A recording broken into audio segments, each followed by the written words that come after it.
In unit 3A NMR spectroscopy हमने last lecture में आपको जो factors affecting on chemical shift वो शुरू किया था, जिसके अंदर हमने आपको डिस्कस किया था 3 फैक्टर्स हैं। That is first one is the inductive effect and electronegativity, जिसके अंदर मैं थोड़ा रिवाइज करवा देता हूँ ताकि आप सबको याद हो जाए। जिसके अंदर फर्स्ट इलेक्ट्रोनेगेटिविटी वाला जो कंसेप्ट था उसके अंदर हमने ये एक्सप्लेन किया था कि अगर किसी कार्बन के पास कोई इलेक्ट्रोनेगेटिव एटम जुड़ा रहता है तो वो इलेक्ट्रोनेगेटिव एटम की वजह से आपका जो NMR सिग्नल मिलेगा, जिसको हम बोलते हैं delta value, chemical shift value, वो आपकी डेल्टा वैल्यू डाउन फील्ड में जाती है।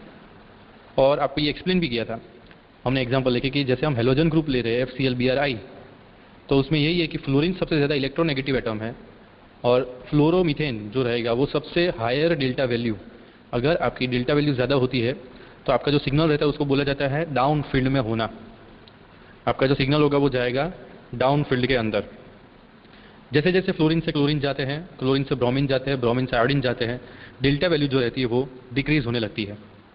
तो ये एक कंसेप्ट था कि अलग अलग अगर आपके इलेक्ट्रोनेगेटिव एटम रहते हैं तो किस तरीके से आपकी डेल्टा वैल्यू जाती है। फिर हमने एक और एग्जांपल लिया था कार्बन, नाइट्रोजन, ऑक्सीजन का, कि सब समझ लो CH3C ग्रुप है, CH3N ग्रुप है और CH3O ग्रुप है, तो उसमें इलेक्ट्रोनेगेटिविटी ऑक्सीजन की ज़्यादा है।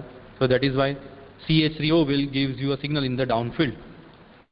फिर हमने आपको ये एक्सप्लेन किया था कि अगर कोई मॉलिक्यूल रहता है उसके अंदर अगर आपका सेम इलेक्ट्रोनेगेटिव एटम प्रेजेंट रहता है बट उसके नंबर चेंज होते रहते हैं, तो वो आपको एग्जांपल था मीथेन का हेलोजिनेशन जो आप सेम 1 में पढ़ के आए हो, जो है CH3Cl, CH2Cl2, CHCl3, इस तरीके से। सो जैसे जैसे आपका इलेक्ट्रोनेगेटिव एटम के नंबर्स इंक्रीज होते जाते हैं, सेम इलेक्ट्रोनेगेटिव एटम, तो जैसे जैसे आपके इलेक्ट्रोनेगेटिव एटम के नंबर्स इंक्रीज होते जाते हैं वैसे वैसे आपका जो सिग्नल रहता है वो डाउन फील्ड में जाता है। तो यहाँ पे आप देख सकते हो CHCl3 जो है उसका NMR सिग्नल डेल्टा वैल्यू देखो 7.24, जबकि CH3Cl है तो उसकी वैल्यू है 3.0।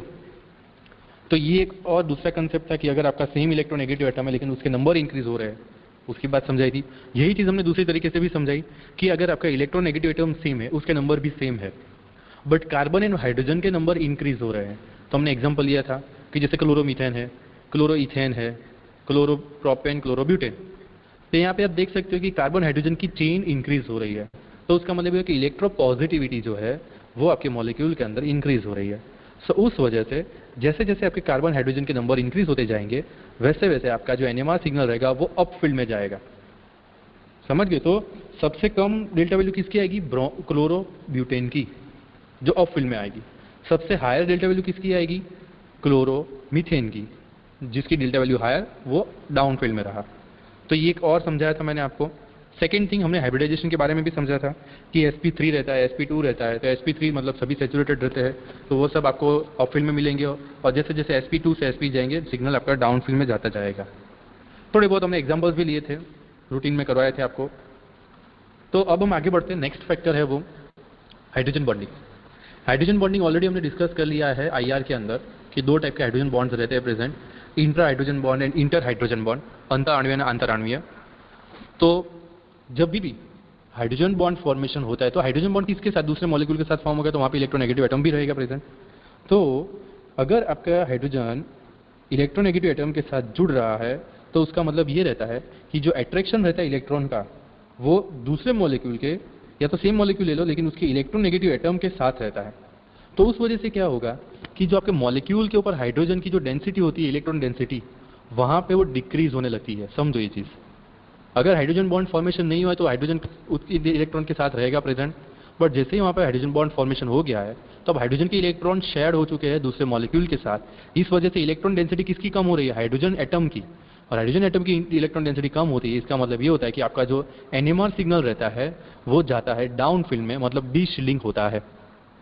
अब उसके अंदर हम दूसरी चीज़ ये समझते हैं कि जब हम सोल्यूशन प्रिपरेशन करते हैं तब किसी सॉल्वेंट के अंदर हम करेंगे प्रिपरेशन, तो जैसे जैसे आपका सॉल्वेंट की कंसंट्रेशन इंक्रीज होती जाएगी, मतलब उसकी हायर कंसंट्रेशन होगी, तो अगर सॉल्वेंट के साथ हाइड्रोजन बॉन्ड फॉर्मेशन हो रहा है तो वहाँ पे हाइड्रोजन बॉन्डिंग मॉलिक्यूल की भी इंक्रीज होती जाएगी और उस वजह से आपको वो सिग्नल डीशिल्डेड मिलेगा।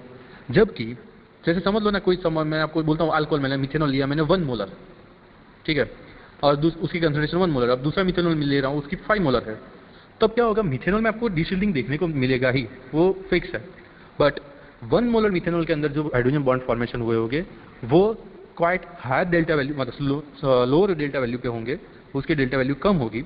जबकि 5 मोलर में लूंगा तो उसकी कंसंट्रेशन ज़्यादा है, तो उस वजह से हाइड्रोजन बॉन्ड वहाँ पे फॉर्मेशन टेंडेंसी इंक्रीज हो जाएगी। तो हाइड्रोजन बॉन्ड ज़्यादा फॉर्म हो गए, हाइड्रोजन बॉन्ड ज़्यादा फॉर्म हुए तो क्या होगा, आपकी डेल्टा वैल्यू हायर हो जाएगी और वो डीशील्डेड हो जाएगा सिग्नल। तो मेजरली यहाँ पे इंटरमोलिकुलर हाइड्रोजन बॉन्ड फॉर्मेशन होता है वो काफ़ी इफेक्टिव रहता है, क्योंकि इंटर के अंदर ये रहता है ना कि हम 2 मॉलिक्यूल मिक्स करते हैं, ऐसा रहता है। विदिन अ मॉलिक्यूल होता है तो उतना ज़्यादा कोई इफेक्ट रहता नहीं है, क्योंकि within a molecule electron density almost constant रहती है, कहीं शेयर नहीं होता है। अगर आपके मॉलिक्यूल के अंदर ही इलेक्ट्रॉन हाइड्रोजन बॉन्ड के इलेक्ट्रॉन मूव हो रहा है तो वहाँ पे कोई इश्यू नहीं आता है। क्यों? क्योंकि वो इलेक्ट्रॉन्स अल्टीमेटली मॉलिक्यूल के अंदर ही है, जो मैग्नेटिक फील्ड अप्लाई करे वहीं पे रेजोनेट हो रहे हैं।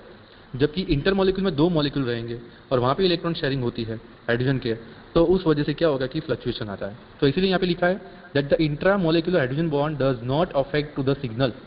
उतना कोई इसके ऊपर इफेक्ट नहीं होता है जब इंट्रा मॉलिक्यूल, मतलब कि मॉलिक्यूल के अंदर ही within a molecule hydrogen bond formation होता है तब। जबकि इंटर मॉलिक्यूल के अंदर ये काफ़ी चेंजेस आते हैं। दूसरी चीज़, जब आप बोलते हो सॉल्वेंट कंसंट्रेशन की, ठीक है, तो अगर उसी सॉल्वेंट कंसंट्रेटेड सॉल्वेंट के अंदर अगर आपने सोल्यूशन बनाया है, अब क्या करो कि उसको डाइल्यूट करते जाओ।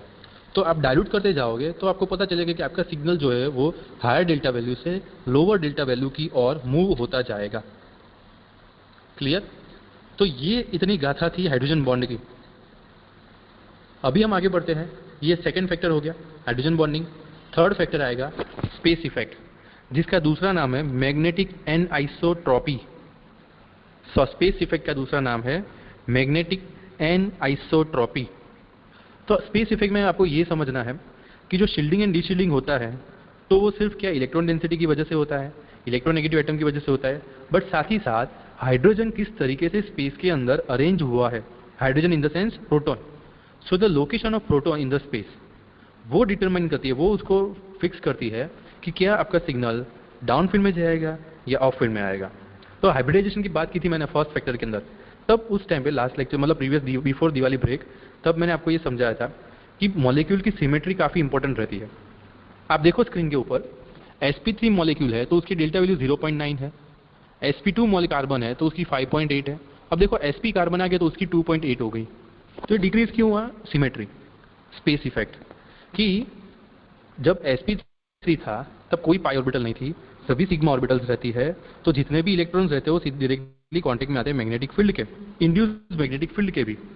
बट जैसे ही आपका हाइब्रिडेशन चेंज हुआ, पाई ऑर्बिटल्स इन्वॉल्व हुई, तो जो पाई ऑर्बिटल्स रहती है उसकी अरेंजमेंट स्पेस के अंदर काफ़ी इंपॉर्टेंट रहती है।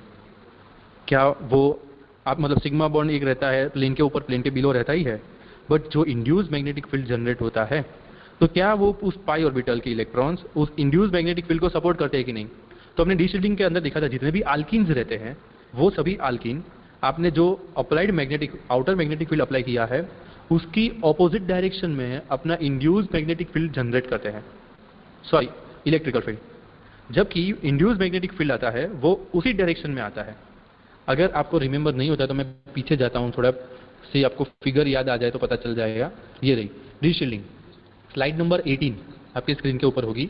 तो ये जो पाई इलेक्ट्रॉन्स आए, पाई इलेक्ट्रॉन्स के ऊपर इलेक्ट्रिकल फील्ड जनरेट हुआ वो जिसको वो अपोज कर रहा है। अब ये पाई इलेक्ट्रॉन्स इस तरीके से अरेंज हुए क्योंकि हाइड्रोजन इस तरीके से अरेंज हुआ है, सिस ट्रांसफॉर्मेशन वाला, दोनों इक्वल डिस्टेंस से हुआ है फॉर्म। जबकि sp हाइब्रिडाइजेशन आता है तो लीनियर मॉलिक्यूल हो जाता है। तो ये हमने देखा था इस स्लाइड नंबर 17 के अंदर। ये देखो आपका एसिटिलीन मतलब इथाइन ग्रुप है। अब यहाँ पे देखो तो पाई बॉन्ड जो रहते हैं वो इस तरीके से अलाइन हुए हैं कि वो आपके आउटर मैग्नेटिक फील्ड के डायरेक्शन में ही है, तो इस वजह से वहाँ पे इंड्यूस्ड मैग्नेटिक फील्ड जनरेट होता है। जबकि डीशील्डिंग में क्या हुआ था, वहाँ पे इलेक्ट्रिकल फील्ड जनरेट हुआ था, जबकि इलेक्ट्रिकल फील्ड शील्डिंग के अंदर प्रोटॉन का खुद का हो रहा है। तो इसलिए मैंने बोला ज्योमेट्री सिमेट्री रहती है, स्पेस के अंदर आपके प्रोटॉन्स किस तरीके से अरेंज रहते हैं वो समझने की चीज़ रहती है। जब आपके प्रोटॉन अलाइन होते हैं उस मैग्नेटिक फील्ड के अप्लाइड मैग्नेटिक फील्ड के डायरेक्शन से, तो आपकी डेल्टा वैल्यू कम होती है और उस वजह से आपको शील्डेड प्रोटॉन मिलते हैं। इसको बोला जाता है मैग्नेटिक एनाइसोट्रॉपी और स्पेस इफेक्ट। खास तौर पे मैग्नेटिक फील्ड की इफेक्ट होती है पाई ऑर्बिटल्स के ऊपर। तो स्पेस इफेक्ट में उतना ज़्यादा कुछ नहीं है, ये इतना ही रहता है। और ठीक है, गलती से हो गया होगा मुझे लगता है प्रेस। सो यहाँ तक किसी को डाउट था कुछ? मेरे वेट नहीं करने कि आपका जो सैंपल रहता है वो सॉल्युबल किया जाता है सॉल्वेंट के अंदर, तो मतलब सैंपल सॉल्वेंट दोनों इंटरेक्ट होंगे, अगर वहाँ पे इलेक्ट्रोनेगेटिव एटम प्रेजेंट रहता है तो जो प्रोटॉन हाइड्रोजन बॉन्ड कम फॉर्म होगा, जैसे H2O है तो ऑक्सीजन है उसके पास, दूसरे मॉलिक्यूल के पास क्या हाइड्रोजन आ रहा है, तो वहाँ पे आपका हाइड्रोजन बॉन्ड फॉर्मेशन हो रहा है। अब देखो, अगर आपका हाइड्रोजन बॉन्ड फॉर्मेशन नहीं होता है तो इलेक्ट्रॉन जो डेंसिटी रहती है हाइड्रोजन की वो मॉलिक्यूल के अंदर इंटैक्ट रहेगी। बट जैसे ही हाइड्रोजन बॉन्ड फॉर्म हुआ, मतलब हाइड्रोजन किसी दूसरे मॉलिक्यूल के इलेक्ट्रॉन नेगेटिव एटम के साथ जुड़ा, तो आपका जो सैंपल था जिसने हाइड्रोजन बॉन्ड फॉर्म किया, अल्टीमेटली वहाँ पे इलेक्ट्रॉन की डेंसिटी कम हो गई। देखो हम सैंपल की बात करें, सॉल्वेंट की बात नहीं कर रहे हैं, तो ऐसा ना कि सर सामने सॉल्वेंट की तो इंक्रीज हो रही, नहीं, हम सैंपल की बात कर रहे हैं। तो सैंपल के मतलब आपके मॉलिक्यूल के हाइड्रोजन बॉन्ड की अल्टीमेट इंटेंसिटी डिक्रीज हो गई, तो इलेक्ट्रॉन डेंसिटी डिक्रीज होने की वजह से आपका जो हाइड्रोजन रहता है वो हायर डेल्टा वैल्यू, मतलब उसको और ज़्यादा मैग्नेटिक फील्ड एब्जॉर्प्शन के लिए चाहिए, इसलिए वो आपको हायर डेल्टा वैल्यू के ऊपर वो सिग्नल देगा, जिसको हम बोलते हैं डी शील्डिंग। दूसरी बात की हमने सॉल्वेंट की कंसंट्रेशन की, तो सॉल्वेंट कंसंट्रेशन में मैंने आपको ये एक्सप्लेन किया, एग्जांपल है कि मैं सपोज मीथेनॉल ले रहा हूँ, तो मीथेनॉल मेरे पास दो अलग अलग कंसंट्रेशन वाले हैं, 1 मोलर एंड 5 मोलर, तो उसमें से हायर कंसंट्रेशन 5 मोलर वाला है, तो वहाँ पे हायर कंसंट्रेशन मतलब और इलेक्ट्रोनेगेटिव एटम इतने स्ट्रांग होंगे कि जितने भी हाइड्रोजन उन सबको वो अपने साथ अट्रैक्ट करेंगे और हाइड्रोजन बॉन्ड बनेंगे। तो जैसे जैसे हाइड्रोजन बॉन्ड इंक्रीज होता जाएगा, आपका अगेन सिग्नल जो होगा वो डाउन फील्ड में जाएगा। बट वही सैंपल का अगर आप 1 मोलर में सोल्यूशन बनाते हो, 1 मोलर मीथेनॉल के अंदर, तो आपकी डेल्टा वैल्यू लोअर हो जाएगी, स्मॉलर डेल्टा वैल्यू के ऊपर आपको सिग्नल मिलेगा, तो वो अप फील्ड में जाएगा। ऐसा है, तो मैंने वही समझा कंसंट्रेशन इफेक्ट कि हायर टू लोअर जा रहे हो आप कंसंट्रेशन में, तो वहाँ पे हाइड्रोजन बॉन्ड की इंटेंसिटी होती है, जो टेंडेंसी होती है वो कम हो जाती है फॉर्मेशन की, तो उस वजह से आपका डेल्टा वैल्यू जो रहता है वो अप फील्ड के अंदर मूव होता है।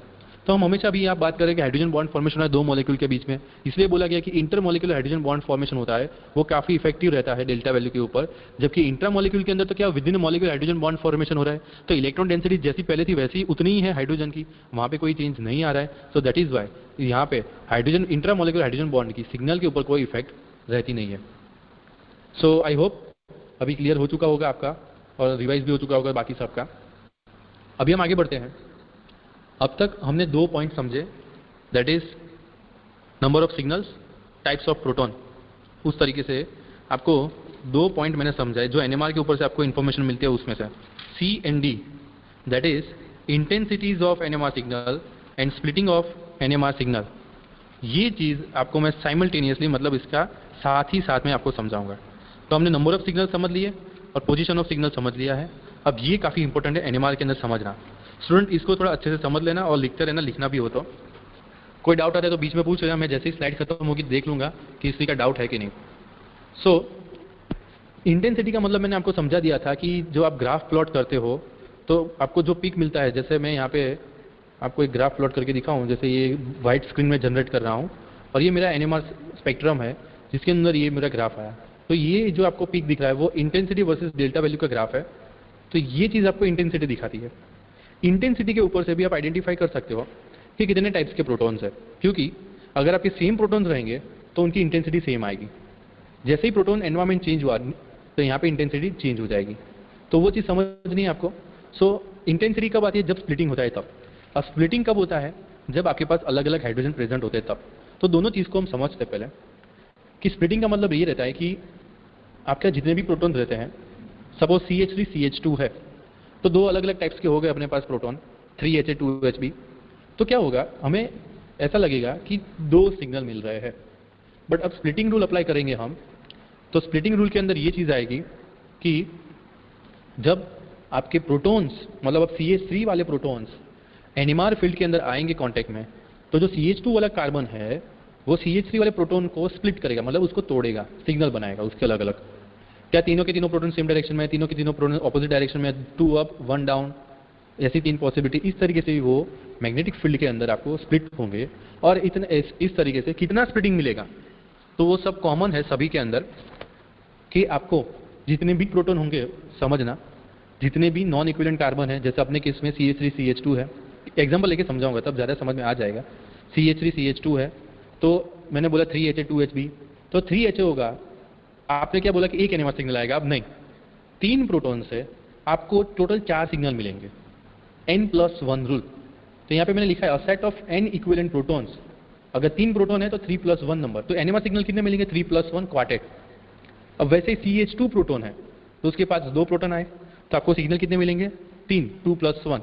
तो ये रूल याद रखना है आपको, स्प्लिटिंग के अंदर एनएमआर में n+1 रूल अप्लाई करना है, जहाँ पे आपके प्रोटॉन्स नॉन इक्विवेलेंट होने चाहिए। ये चीज़ खास याद रखना, your proton must be non equivalent, same नहीं होने चाहिए। अगर आपके पास ऐसा स्ट्रक्चर है CH3 CH2 CH3 normal propane, तो दोनों साइड CH3 हुए तो दोनों सेम प्रोटॉन है, तो हम कैसे टाइप लिखते हैं? A और B लिखते हैं सेम वे में। 6 हाइड्रोजन है, n+1 rule, n = number of proton, 6 + 1 7 proton मिलेंगे। इसको बोला जाता है स्पिन स्पिन कपलिंग। किस तरीके से? जो secondary induced magnetic field generate होता है HI, वो यहाँ पे रिस्पॉन्सिबल होता है, that the secondary environment effect which is superimpose on to the chemical shift. ये होता है स्पिन स्पिन कपलिंग। दूसरा, इंटेंसिटी की बात करते हैं हम। ये हमने सिग्नल की बात की, इंटेंसिटी के सपोज आपको बहुत ज्यादा, अच्छा ये मिनट, उससे पहले ले लो, यस जैमिंग गजेरा 3 to। सो हम इंटेंसिटी की बात कर रहे थे, तो इंटेंसिटी के बाद जैसे यहाँ पे मैं पिक ड्रॉ कर रहा हूँ, आप देखो एक पिक मैंने ड्रॉ किया, फिर दूसरा पिक ड्रॉ किया, तीसरा पिक ड्रॉ किया, तो यहाँ पे आप देख सकते हो कि ये जो फर्स्ट एंड लास्ट पिक है उसकी इंटेंसिटी सेम है, जबकि सेकेंड पिक है उसकी इंटेंसिटी ज़्यादा है। तो कितनी ज़्यादा? डबल है, ऑलमोस्ट डबल इंटेंसिटी है, ठीक है। तो आपको एनएमआर सिग्नल से ऊपर से, एनएमआर सिग्नल के ऊपर से भी जब आपके पास इंटेंसिटी की वैल्यूज़ रहती है, तो वहाँ से भी आप ये कैलकुलेट कर सकते हो कि मेरे एनएमआर के अंदर कितने सिग्नल्स है और कितने टाइप्स के प्रोटॉन्स भी है।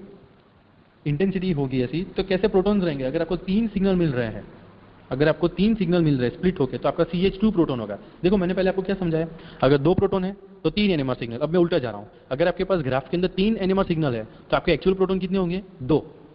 तो ये जो रिलेटिव एरिया जिसको हम बोलते हैं इंटेंसिटी होती है, वो बहुत सारे पिक्स जो रहते हैं उसके एरिया को कवर करता है, और मल्टीप्लेट जिसको बोला जाता है बहुत सारे पिक को कवर करते हैं, लेकिन उसका जो शेप रहता है वो काफ़ी सिमेट्रिक रहता है, शार्प रहता है, वो मैंने समझाया था। और किसके ऊपर डिपेंड करता है?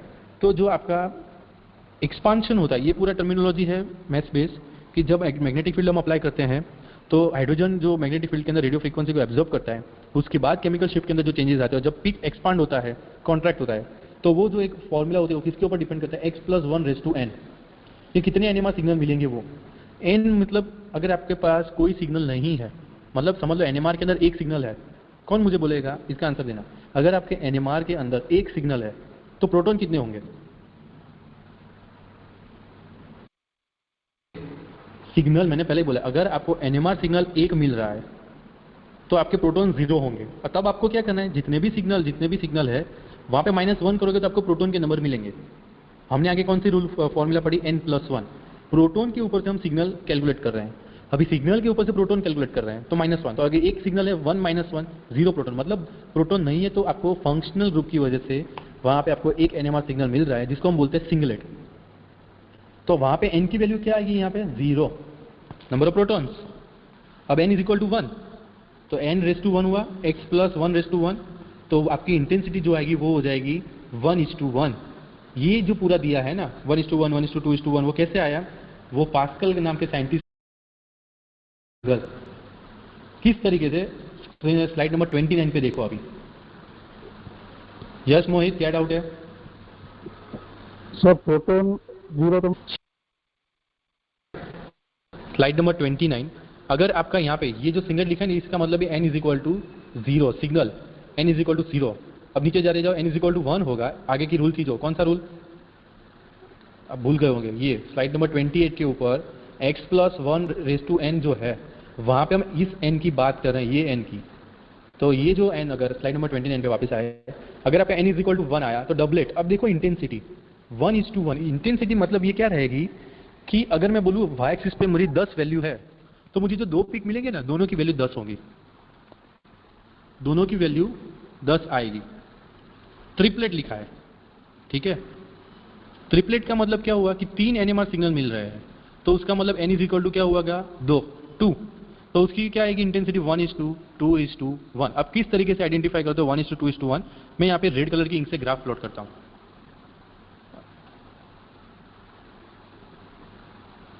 अब देखना ग्राफ रेड कलर, ये देखो मैंने एक पहली इंटेंसिटी वाला पिक ड्रॉ किया, अब दूसरी इंटेंसिटी 1:2, 2 का मतलब क्या होगा?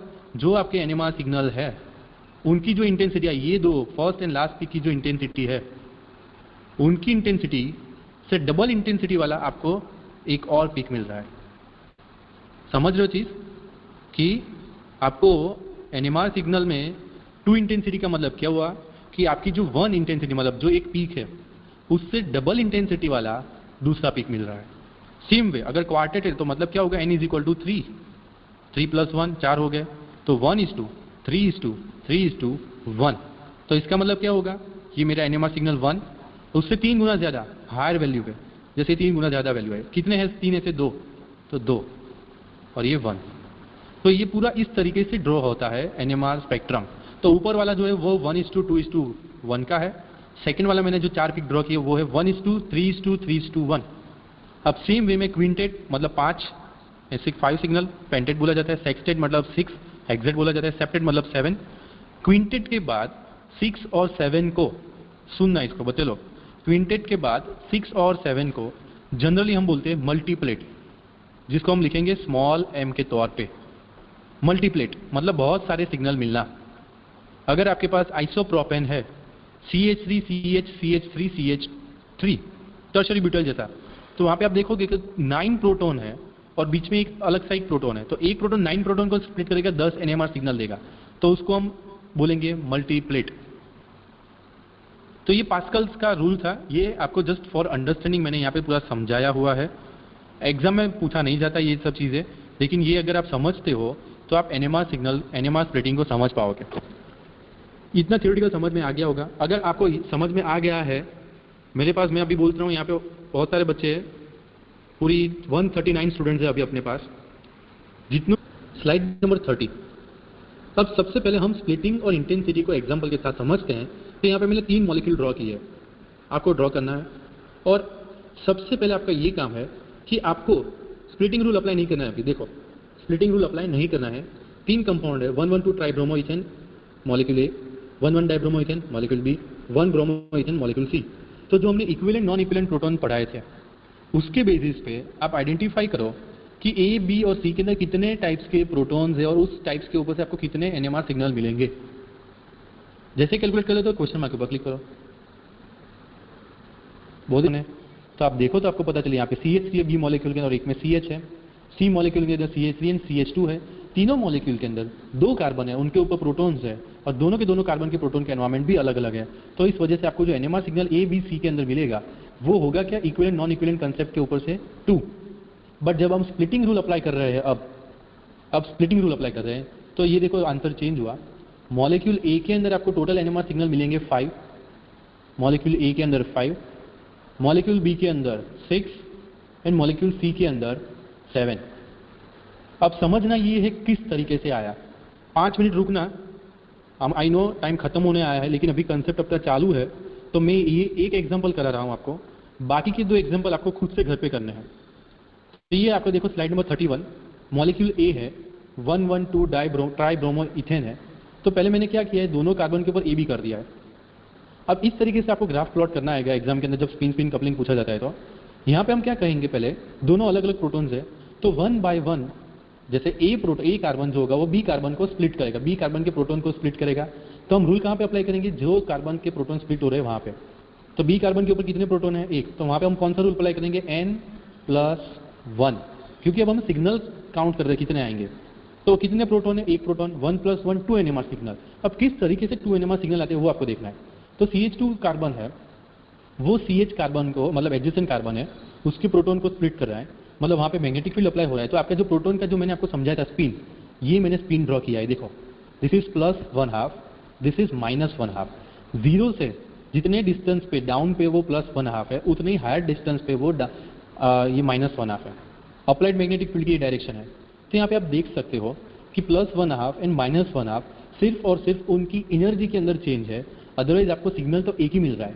तो इसलिए यहाँ पे लिखा गया है 1:1, इंटेंसिटी सेम हुई है क्योंकि दोनों एक ही एनएमआर स्पिन उनके पास है, they are possessing a same NMR spin. तो ये 1:1 हुआ।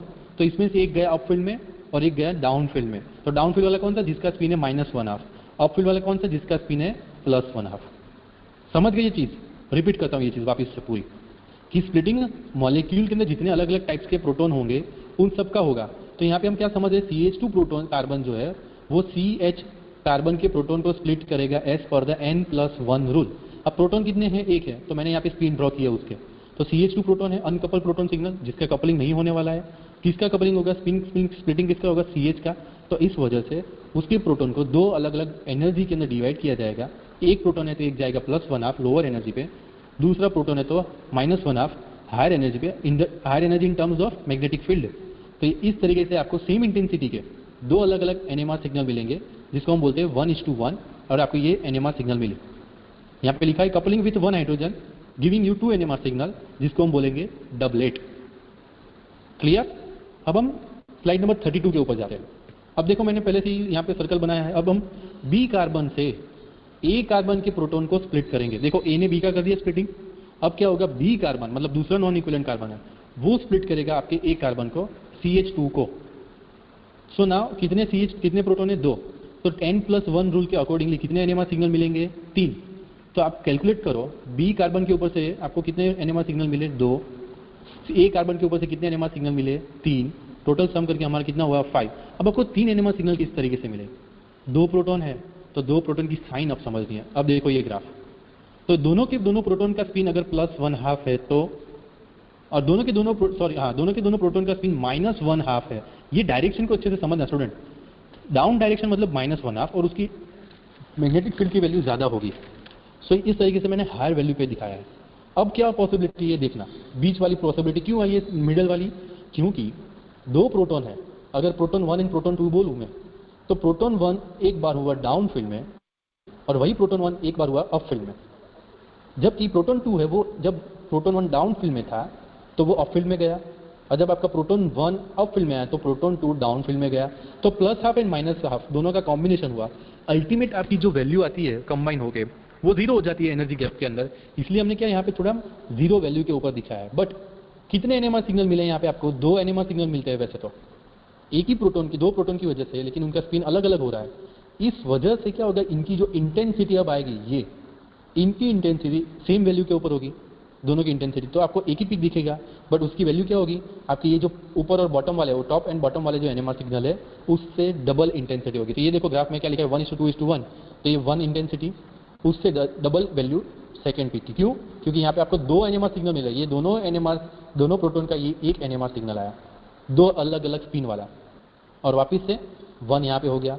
तो ये हुआ 1:2:1 NMR सिग्नल। CH2 प्रोटॉन अभी स्प्लिट हुआ बाय CH प्रोटॉन। कितने प्रोटॉन है? 2 प्रोटॉन। n+1 रूल अप्लाई किया, 3 NMR सिग्नल मिल रहे हैं। 3 NMR सिग्नल हमें मिल चुके हैं। उनकी इंटेंसिटी किस तरीके से होगी? 1:2:1, जो 2 वैल्यू सिग्निफाई करती है कि वो जो पीक है वहाँ पे आपको 2 अलग अलग NMR के प्रोटॉन्स, 2 अलग अलग प्रोटॉन्स जिनकी साइन अलग अलग है बट उनकी इंटेंसिटी की वैल्यू सेम है, तो वो एक ही वैल्यू के ऊपर फॉल हो रहे हैं। तो ये समझ में आ गया आपको? इसको बोलते हैं स्प्लिटिंग या तो स्पिन स्पिन कपलिंग। किसी को डाउट है? नहीं है क्या? कि आपको molecule B and molecule C, repeat कर रहा हूं, molecule B and molecule C, उन दोनों का जैसे मैंने ये स्प्लिटिंग वाला ड्रॉ करके दिखाया ना आपको, वैसे ही जिसको स्क्रीनशॉट लेना हो ले लो अभी के अभी। मैंने ये स्लाइड रख दी है किस तरीके से ड्रॉ करना है वो। अभी 31 नंबर की मैं स्लाइड रख रहा हूँ, थोड़े टाइम के बाद मैं 32 नंबर की स्लाइड यहाँ पे पुट करूँगा, आपको दिखेगी। स्क्रीनशॉट लेना तो ले लेना किस तरीके से सॉल्व करना है। इस तरीके से आपको example B and example C को स्प्लिट करना है और आपका आंसर आना चाहिए 6 एंड 7 रिस्पेक्टिवली। ये लो स्लाइड नंबर 32 भी मैंने ड्रॉ कर दी, आपके स्क्रीन के ऊपर आ चुकी है। इसका भी स्क्रीनशॉट लेना तो ले लो। कल मुझे जितने भी बच्चों ने ड्रॉ किया होगा मुझे आंसर देंगे स्पिन किस तरीके से बनता है। देखो मैं आपको पकड़ के नहीं समझाने वाला हूँ कि समझो समझो समझो। एग्जाम के अंदर ये चीज़ जब आएगी तब आपको पता चलेगा किस तरीके से इसको सॉल्व किया जाता है। तो आई होप आपने स्क्रीनशॉट ले लिया होगा। अब यहाँ पे देखो एग्जाम के अंदर किस तरीके से काम किया जाता है। अच्छा हाँ यस संदीप, क्या डाउट है? ध्रुवी अगर आप सुन रहे हो तो वापस से क्वेश्चन मार्क के ऊपर क्लिक करो।